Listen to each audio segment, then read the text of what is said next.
ბოლო პერიოდია, სადაც არ უნდა გავიხედოთ, ყველგან ხელოვნური ინტელექტი გვხდება და დღევანდელი ვიდეო ზუსტად ამ თემატიკას მინდა მივუძღნა, ცოტა განსხვავებულ, მაგრამ მაინც საინტერესო თემატიკას და მგონია, რომ ყველას გამოგადგებათ, ვინც ახლა ფრილანსერობას გეგმავთ და გინდათ, რომ თქვენი ფრილანს კარიერა ააშენოთ ნულიდან.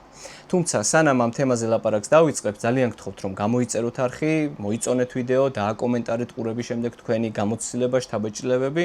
და ეს ყველაფერი ძალიან დამეხმარება საბოლოოდ, რომ არხიც განვითარდეს, არხიც განვითაროთ ერთად, მე უფრო საინტერესო და გემრიელი ვიდეოები გადავიღო და მოკლედ დაგეხმაროთ, რომ გახდეთ ფრილანსერები, დასაქმდეთ საერთაშორისო ბაზარზე, ანუ საერთაშორისო კომპანიებში და ვიყოთ წარმატებულები. ეხლა რაც შეეხება დღევანდელ თემას, სანამ დავიწყებთ ამ ყველაფერზე ლაპარაკს და საბოლოოდ სიღრმეებში წავალთ, მინდა რომ ერთ რაღაცას გავუსვა ხაზი. ეს არ არის კვლევაზე დაფუძნებული ვიდეო, ან მე არ წამიკითხავს სხვადასხვა ხელოვნური ინტელექტის ექსპერტების სტატიები, არ მომიკლევია ეს ექსპერტები რას საუბრობენ, როგორ და რანაირად, ეს არის პირადი გამოცდილების გაზიარება ერთ კონკრეტულ პლატფორმას. Upwork-ზე ვარ უკვე წლებია, შესაბამისად ვიცი უკვე რა ხდება, როგორ ხდება და უკვე 2 წელი ადამიანებს ვეხმარები Upwork-ზე დასაქმებაში და პულსზე მიდევს ხელი. იდეაში ყველა პროფესიას ვაკვირდები და ზუსტად ვიცი, რომელი პროფესია არის მოთხოვნადი, ზოგადად კლიენტები რას უყურებენ, რა სჭირდებათ, როგორ რანაირად და აბსოლუტურად ყველაფერი ვიცი. მოკლედ, ბევრი რო აღარ გავაგრძელო, ეს არ არის აი 1000% სიმართლე. ეს არის ჩემი დაკვირვება, ჩემი ხედვა და გამოცდილება, რაც საბოლოოდ მგონია, რომ თქვენთვისაც საინტერესო იქნება. ეხლა რომელი პროფესიაა ის, რომელსაც AI ჯერჯერობით ვერ ანაცვლებს? ესაა მთავარი შეკითხვა. წერასთან დაკავშირებით უამრავი ვაკანსია იდება კონკრეტულად Upwork-ზე და ყველაზე მთავარი, ანუ 90%, რასაც ითხოვს დამკვეთი არის ის, რომ ფრილანსერის მიერ დაწერილი ტექსტი არ იყოს ხელოვნური ინტელექტით გენერირებული.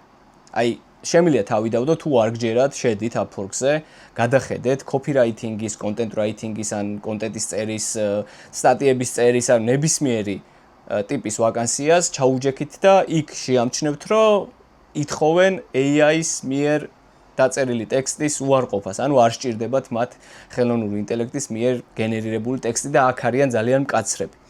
რატო ხდება ეს? იმიტომ რომ საბოლოო ჯამში ხელოვნური ინტელექტის მიერ დაწერილი ტექსტები ერთმანეთს ემსგავსება, არ აქვს სიღრმისეულად ანალიზის უნარი, გულისხმობ იმას, რომ თუ მე მაგალითად მინდა ჩემი ცხოვრების შესახებ რაღაც კონკრეტული დავწერო, მან არ იცის ისეთი რაღაცეები, რაც მე ვიცი და შესაბამისად აქ უკვე იბადება ეჭვი, რამდენად მართლა დაწერს იმას, რაც მე მინდა. მაგალითად, თუ მე ვარ ვიღაცის ghostwriter-ი და ვცდილობ, რომ დავწერო კონკრეტული დამკვეთის შესახებ რაღაც ტიპის სტატია და ვთხოვე AI-ს, რომ ეს გააკეთოს, შეიძლება ამბის თხრობის კონტექსტში ეს იმდენად კარგად ვერ ქნას, რამდენადაც იზამს პროფესიონალი მწერალი.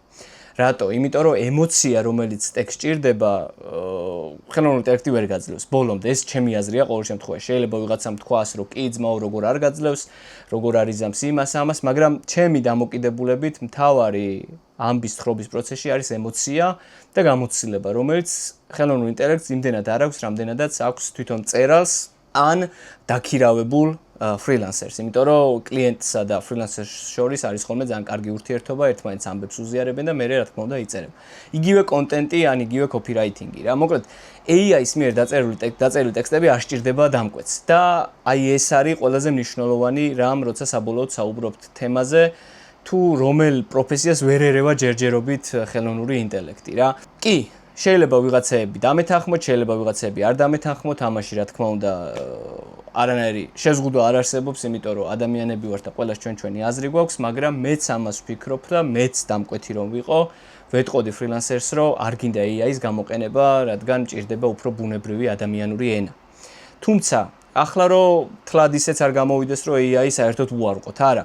ხელოვნური ინტელექტის გამოყენებასთან დაკავშირებით პრობლემა ესე სიღრმისეულად არავის არ აქვს, თუმცა შენ უნდა გამოიყენო ხელოვნური ინტელექტი თუნდაც იდეების მოფიქრებაში, ხო? ან რაღაცა ტექსტის გასწორებაში, რაღაცების ჩამატება, ამოკლებაში, ანუ ესე როგორც ინსტრუმენტად გამოყენებას არავინ არ კრძალავს, თუმცა შენ რო ადგე და უთხრა დამიწერე პოსტი ამაზე, დამიწერე სტატია ამაზე, აგერეს პრომპტი და გააკეთე ზუსტად იგივე. აი ამას კრძალავენ და ამას ებრძვიან, იმიტომ რომ საბოლოოდ ყველა ტექსტი, რომელიც ხელოვნური ინტელექტის მიერ არის გენერირებული, იქნება ეს LinkedIn-ზე თუ სხვა სოციალურ პლატფორმებზე, ჩანს. და ჩანს ზუსტად იმ კრიტერიუმებით რა შეფასების პროცესში რა კრიტერიუმებით ჩამოთვალე რა, იმიტომ რომ სული არ აქვს ხშირ შემთხვევაში, ამბის თხრობა არ არის ისეთი გამართული, როგორიც უნდა იყოს და ზუსტად ამ ყველაფრიდან გამომდინარე ეს კლიენტები დასხდნენ და იფიქრეს და თქვეს რომ არ გვინდა რა მოდი რა ჯობია რომ ადამიანური ორგანული ენა გამოვიყენოთ რომ წარმატებას მივაღწიოთ და სხვათა შორის თავარი მიზეზი ან ერთ-ერთი მთავარი მიზეზი რის გამოც ამას აკეთებენ არის ის რომ LinkedIn-ზე მაგალითად ჩვეულებრივად ალგორითმი ღალატობს როდესაც AI-ის მიერ გენერირებულ ტექსტებს იყენებ.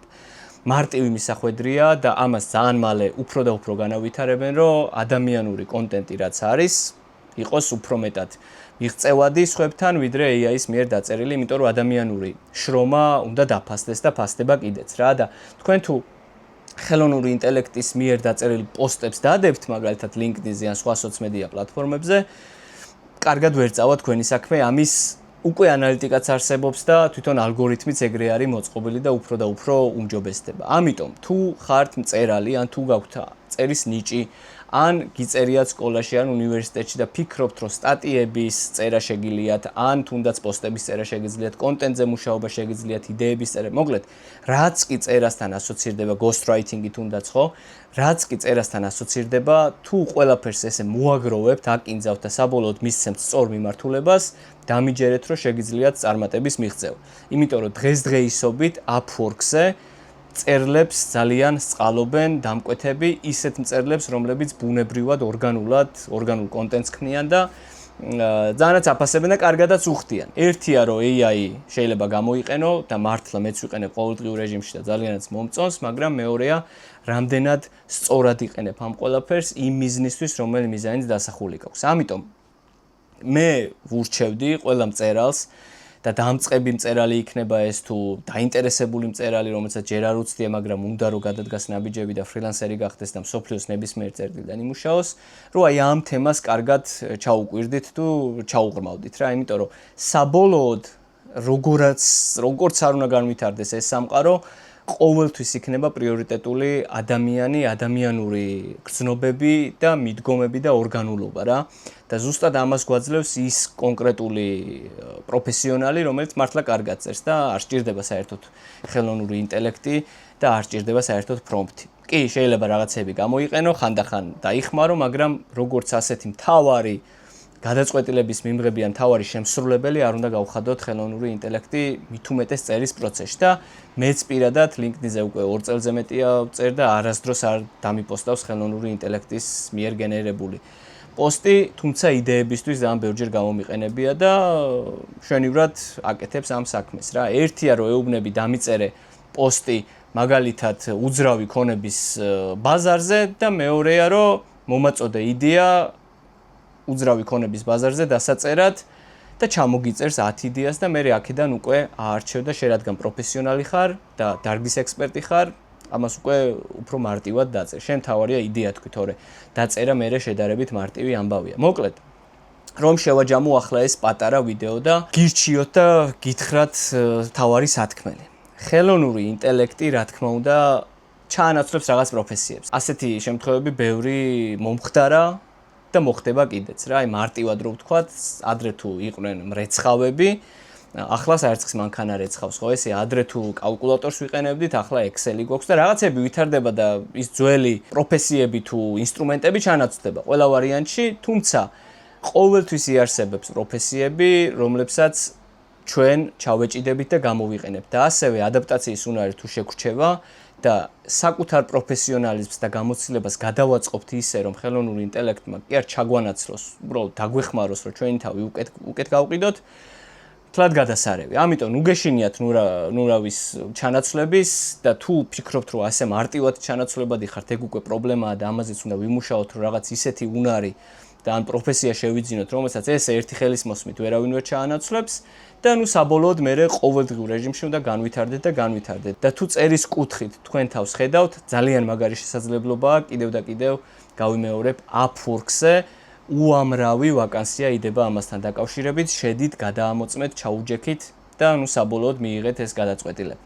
სულ ეს იყო დღეისთვის. ერთი კარგი ამბავიც უნდა გითხრათ აუცილებლად, ვინც არ იცით, ვინც იცით და უყურებთ ჩემ ვიდეოებს, მათთვის ნათელია, მაგრამ ვინც პირველად მხედავთ, ან არ მიცნობთ, ან არ იცით ზოგადად რას ვაკეთებ, გეტყვით რომ ვარ უკვე 6 წელზე მეტია ფრილანსერი და 2 წელზე მეტია ვეხმარები ადამიანებს, რომ საერთაშორისო ბაზარზე დასაქმდნენ როგორც ფრილანსერები. ამასთან დაკავშირებით მაქვს ერთთვიანი პროგრამაც, რომელსაც ჩვეულებრივად გაგიზიარებ თუ LinkedIn-ზე შემომეხმიანებით და ჩემი LinkedIn-ის გვერდი აგერ აღწერაშია, ასევე Upwork-თან დაკავშირებით მაქვს ციფრული კურსი შექმნილი და თუ გაინტერესებს, შეგვიძლია გადახვიდე და ათვალიერო, შეიძინო და გამოიყენო ესეც, ეგეც აღწერაში დაგხვდება და თუ კონსულტაცია ან დახმარება გჭირდება, ისევ და ისევ LinkedIn-ზე უნდა შემომეხმიან. სულ ეს იყო დღეისთვის, მადლობა ვინც უყურეთ, აუცილებლად გამოიწერეთ არხი, დამიკომენტარეთ თქვენი აზრით რომელი პროფესია ვერ ჩანაცვლდება საბოლოოდ და ვიმსჯელოთ, ვიდისკუსიოთ და ერთად განვითარდეთ. აბა დროებით.